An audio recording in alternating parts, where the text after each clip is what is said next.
Alright, let's exploring the breathtaking paintings of the Renaissance era in the topic of Romanticism.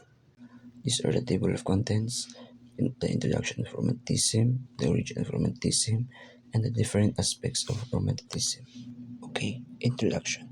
Romanticism, a movement of the heart, was a very artistic and philosophical movement that originated in Europe in the late 18th century.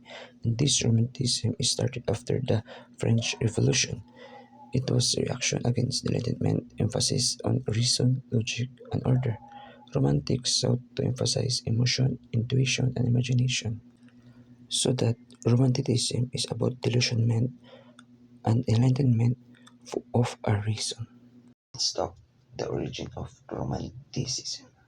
Romanticism began in the late 18th century as a reaction against the Enlightenment's focus on a reason and logic.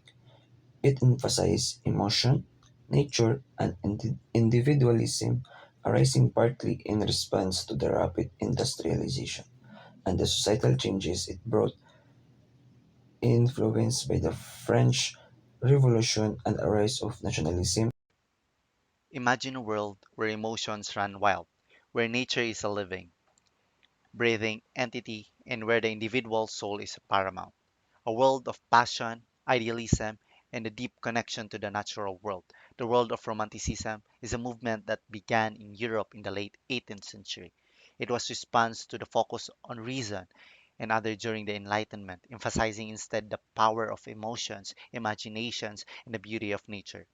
Romanticism grew out of the time of great change. The French Revolution and the Napoleonic Wars had turned society upside down, causing people to feel uncertain and disappointed. In response, romantic artists and writers turned away from the focus on logic and material wealth that defined the Enlightenment. Instead, they found comfort and inspiration in emotions and power of the imagination in the natural world around them. As we explore the different aspects of Romanticism, we will see how this movement came to life in various forms through the emotional poems of Romantic writers, the dramatic and beautiful paintings of Romantic artists, and the moving and expressive music of Romantic composers. Each of these aspects shows the true heart of Romanticism, a deep connection to emotions and a celebration of the beauty and mystery of life. Now let's talk about romantic literature, the power of emotion, imagination, and nature. Romantic literature is a literacy movement that emerged in the late 18th century and reached its peak during the 19th century. This movement was reaction against the strict rules, reason, and logic that characterized the Enlightenment. Instead of focusing on the rationality and order, romantic literature emphasized emotion, intuition, imagination, and a deep connection to nature. Romantic writers believed that feelings and the human spirit were more important than logic and reason. They celebrated the individual, the mysterious, and the supernatural, and they often explored social and political issues through their work. Now, here are the key themes of romantic literature. First, we have here the emotion and intuition.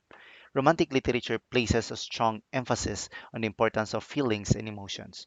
Romantic writers believed that emotions were a path to truth, that they could provide insights into the human experience. They often explored the depths of joy, sorrow, love, and despair, highlighting the intensity of human emotions.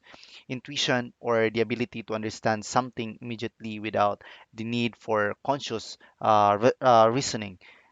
It was also highly valued, and romantic writers trusted their inner feelings and instincts, which they believed that led them to greater creativity and a deeper understanding of life. Now let's move on to the imagination. For romantic writers, imagination was a powerful tool that allowed them to escape from reality and explore new worlds. They saw the imagination as a way to go beyond the limitations. Uh, in let's just say the physical world and reach a deeper understanding of the universe. So imagination was not just about creating fantasy worlds; it was about exploring the mysteries of life and the human mind. Next is Frankenstein, written by Mary Shelley and first published in 1818. It is one of the most enduring and influential novels of the Romantic era. This novel, subtitled The Modern Prometheus, it tells the story of Victor Frankenstein, a young scientist who creates life, but in doing so unleashes a terrifying force that he cannot control. Frankenstein is not just a tale of horror; it is a complex exploration of ambition, humanity, and the consequences of defying nature. Now let's talk more about the context, creation, and philosophy behind lyrical ballads by William Wordsworth and Samuel Taylor Coleridge. The late 18th century was a time of great social and political upheaval. The French Revolution, with its ideals of liberty, equality, and fraternity, had a profound impact on cultural and intellectual landscape of Europe. In England, the Industrial Revolution was transforming society, bringing with it both progress and profound social challenges. It was against this backdrop that Wordsworth and Coleridge set out to create a new kind of poetry, one that would speak to the hearts of the people and reflect the realities of their time. Next is Pride and Prejudice, written by Jane Austen and published in 1813. It is one of the most beloved novels in English literature.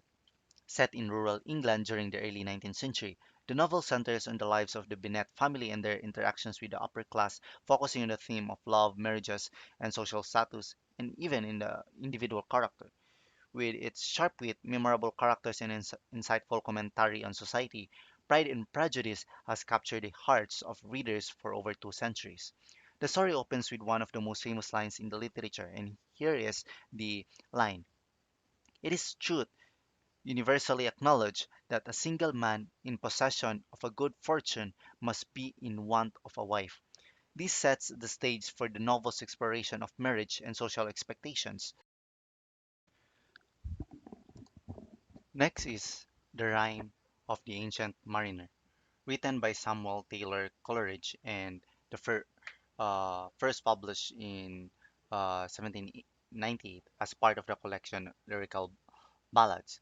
It is one of the most famous poems of the Romantic era. This long narrative poem tells the harrowing story of an old mariner who, after killing an albatross, suffers a series of supernatural punishment that lead him to a profound spiritual awakening through its vivid imagery, haunting atmosphere, and exploration of a deep.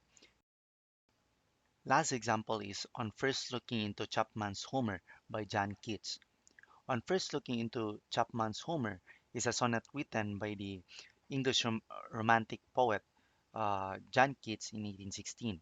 The poem expresses Keats' awe and wonder upon reading the Elizabethan translation of Homer's epic poems by George Chapman. In this short yet powerful sonnet, Keats captures the profound impact that literature can have on a reader, likening the experience to that of a great explorer discovering a new world. The poem is a beautiful testament to the transformative power of art and the boundless nature of human imagination. Romantic art is a visual art movement that emphasizes emotion, imagination, and nature, often featuring dramatic landscape, historical subjects, and supernatural elements. Example: The Wonder Above the Sea of Fog by Caspar David, Friedrich, The Great Wave of Kanagawa by Hokusai, The Scream by Edvard Munch, a Norwegian expressionist painting that captured a moment of essential anxiety and alienation. The Wrath of the Medusa by Theodore Géricault, a large-scale historical painting that depicts a shipwreck and its aftermath, exploring themes of survival, hope, and despair.